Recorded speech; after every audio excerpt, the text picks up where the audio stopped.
Hello and welcome to this video. My name is Linus Kiramat, one of the Kenya Relief Program GMAT trainers. In this video, we're going to tackle a section in the verbal section of the GMAT exam. Today, we are going to do critical reasoning. More specifically, we're going to tackle complete the passage question types. These are question types that you'd rarely encounter on the GMAT exam, but they might be tested once in a while.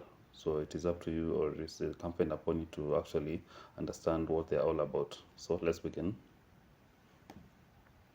So the complete the question passages, this question type is you're given a passage after which the passage is not really complete, but there is an incomplete part. Most of the time at the end of the passage you will see a blank line, or sometimes you will not see a blank line. So but the question type would require you to complete the passage that is provided. Okay, so the format is just presented in fill in the blank format. I'm sure most of us understand these type of question types, where you have a blank part of the passage that you're required to fill in with the answers that you've provided. Okay, so the trick here is to determine what the question type is. If you read through the question stem, the passage, and understand that this is a strengthened question type, most likely the blank part, or the blank what will fill in the blank part of the passage will be a strengthened answer choice. Okay, or sometimes you'd encounter assumptions, or sometimes even weak-on question types. All right, so it is quite important, or very important, for you to determine what type of question type is being tested. So the types of question formats would encounter, first of all, as I've said, the most common type of passages that you'll encounter in these question types is strengthen the question formats. So if the word right after the underlined part is because, all right, or since, then the question will be dealing with the strengthening the question type. The question will be a strengthened question type. All right, so in this format, the argument is set up to insert a piece of information that will support the conclusion of the argument. I believe by now you are aware, or you know what strengthen the question passages are. All right, you're given a set of information, the premise and the conclusion, and what is required of you is to find an answer choice that strengthens the assumptions in the conclusion, or strengthens the conclusion itself. All right, the second type of question type that is commonly tested, but rarely you'd find this, is the assumption question type, question format. All right, so this sentence leading to the blank asks you what must be true, or what must be shown in the blank statement that would fill in the assumption that that the author presents in the passage. All right, so by now you're aware about that assumptions are basically unstated statements, or unstated information that links a premise to the conclusion. So for you to determine the assumption, or to fill in the blank, the underlined part, or the blank part of the passage, then it would you'd really require, or you really need to understand the premise, and then what information is required to link the premise to the conclusion. Right, so strategies to employ these type of questions. First of all, you need to identify the conclusion, the evidence, or the assumptions that underlie, or that are part of that make that passage. All right, so this principle, or this strategy, applies to all critical reasoning questions. You really have to know the premises, or the premises and the conclusion, and what assumptions link the premise to the conclusion. All right, so the conclusion and the evidence will be explicitly stated in the passage, while assumptions, of course, will require you to sit down and consider the other's point of view. By now you are all aware of how to arrive at assumptions. All right, if not, you can look up our previous videos on CR, and we explain how to do that elaborately. So second strategy to employ here is to determine what is missing. All right, so after reading through the passage, it is up to you to sort of now gauge, or figure out what could be the missing statement, or what is the missing link that would fill up or complete that passage. So what does the blank present? Often it will be either the restatement of the conclusion, or another supporting piece of evidence that could also be an action advocating for the other's point of view, or an example of the other's argument applied to the real world. All right, so this would require, for example, you can write down on that blank statement what you think would be the answer, So at this stage, it is up to you now to, of course, if you know the premise and the conclusion, you are able to know that what is missing from this in this blank line is probably something to strengthen the passage, right? Or an assumption that would apply to that passage and would really strengthen the information that is provided by the other. And the third strategy to employ is to make a prediction, all right? So by determining what is missing, is it a strengthen or information that strengthens the information in the passage or the conclusion, or maybe it's an assumption. It is up to you now, like you'd employ this strategy to sort of narrow down your answer choices, or most likely lead you to the correct answer. So you'd make a prediction of what the answer could be. All right, after reading through the passage and from the information you provided, just take a wild guess. What could be the answer to this, all right? So come up with a logical phrase for the blank in your own words, all right? Based on what you think the blank part represents. What the blank part represents, or what the argument as a whole would probably strengthen, or would probably determine, or would probably give you or as the correct answer, right?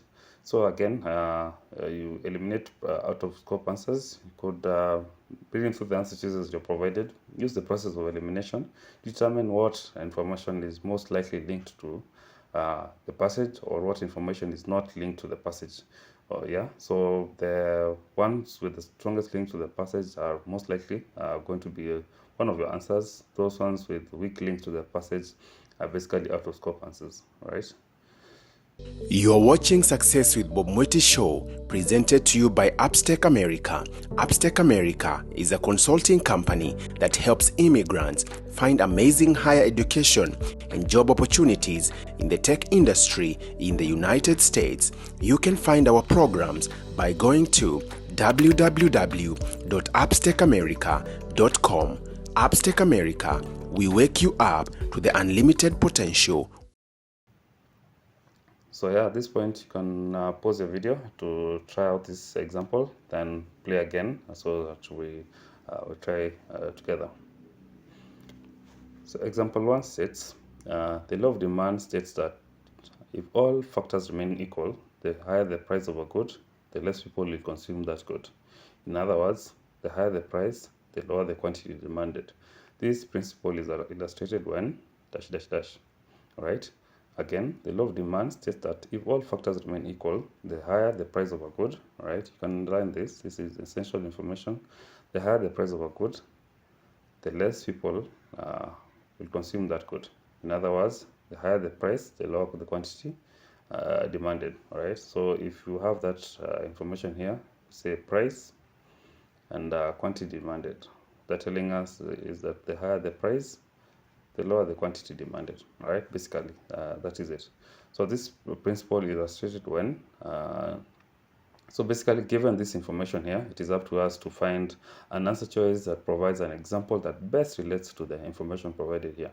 So A states, company A has a monopoly over the widget market, so an increase in the widget prices has little effect on the quantity demanded, all right? So what they're telling us is an increase in the prices basically has no effect to the quantity demanded. This graphically does not mirror what the information that you gathered from the passage. So this is out. B, a manufacturer of luxury cars noticed that its customer base is relatively unresponsive to changes in price. All right. So what they're telling us is that price could be up or price could be low. And then in terms of quantity demanded, the customers are unresponsive to changes in price. This does not also mirror the information that we have here, so this is also out. C, a city experiences an increase in both gasoline prices and the number of people taking public transportation. So basically, gasoline prices, we are told, increases, and the number of people, we could take them as quantity, also increases. So again, this does not mirror information provided in the passage, so this is also out. D, an increase in the number of commuter retailers led to decrease in the average price of commuters. So an increase in the number of computer retailers. So talking about quantity going up led to a decrease in the average price of commuters. So price going down. So this does not mirror information provided here, because price is going down, quantity is going up, also is out. E, a reduction in the price of oranges from $2 per pound to $1 per pound results in 70 pounds of oranges being sold as opposed to 50 pounds. So we have price here, a reduction in price leading to an increase in quantity. All right, so this sort of mirrors the information that you're given here. So again, the opposite for this is true. All right, so for a case, this would be our answer. Remember that D, which also seems to be going the same direction, has the reverse effect, where quantity is the determining factor, then price follows. All right, so for this case, for a case, we are looking at price being the determinant of the quantity demanded. So for a case, a reduction in price leads to an increase in the quantity of oranges sold. So E is the correct answer. All right, move on to example 2. Journalist says more and more people are being diagnosed with thyroid cancer. Many doctors have long believed that it's solely due to unnecessary testing that finds small tumors that do not lead to complications. However, while greater awareness of this cancer, especially its tendency to strike younger women, has indeed prompted more frequent testing. Overtesting is not really the culprit, because ...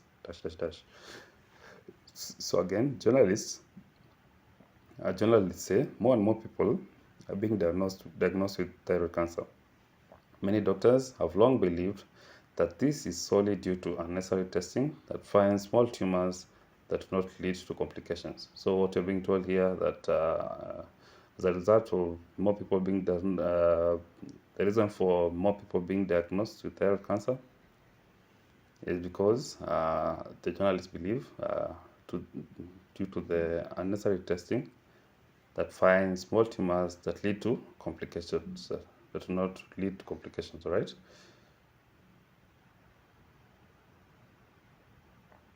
So on the contrary, while greater awareness of this cancer, especially its tendency to strike young women, has indeed prompted more frequent testing. Over-testing is not really the culprit, because so we're looking for a reason to strengthen this counter-argument. This counter-argument, again, is solely, let's say, in contrast to the initial information that you provided about the journalist's opinion. All right. So about the doctor's opinion, sorry. So which of the following most logically completes the passage? A says exposure to certain chemicals appears to be associated with thyroid cancer. That might be true, but I believe that is out of scope, and we are looking for reasons as to why testing could be one of the reasons why people are being more people are being diagnosed with thyroid cancer. So this does not tell us about the whole testing thing. Patients do not usually have symptoms unless the cancer is an advanced stage. Again, this is out of scope, doesn't tell us about the whole of our testing thing. Okay. C, the accuracy of diagnosis tests for thyroid cancer has not increased significantly. All right, the accuracy of diagnosis tests for thyroid cancer has not increased significantly. So in terms of accuracy, again, this I believe is out of scope. We're looking for a reason to justify, or to, on the contrary, as to why more over testing could be the reason why. So if we say the accuracy of diagnostic tests has not increased significantly, then that again defeats the argument that we have here. D, the survival rate for thyroid cancer is higher than the survival rate for thyroid cancer is higher than it is for most other cancers. All right. So yes, this could be true, but Again, doesn't tell us the whole over-testing thing, so this is out. So thyroid tumors of all sizes are increasingly significant in number. So correct answer for this case is E, which says thyroid tumors for all sizes are increasingly significant in number. And then this tells us that despite the over-testing, the number of thyroid tumors is actually at a greater number than they normally are. So over-testing is not really the cause of the increased diagnosis on thyroid cancer cases. All right. So this is the end of this presentation.